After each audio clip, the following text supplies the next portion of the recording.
Misteri pria spesial berbaju loreng, Dewi Persik akhirnya bongkar soal calon suami baru. Pedangdut Dewi Persik kini ramai disebut-sebut punya calon suami baru.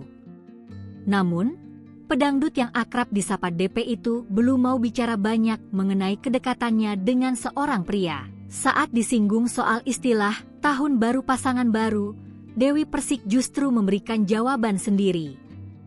Hah? Tahun baru pasangan baru?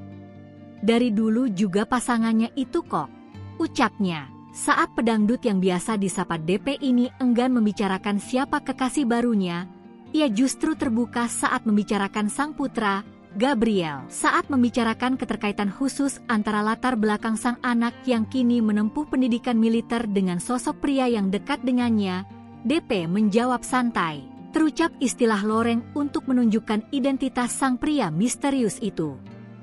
Saat ditanya mengenai sosok yang disebut-sebut berlatar belakang loreng, Dewi Persik hanya tertawa dan menegaskan bahwa orang tersebut hanyalah sahabat.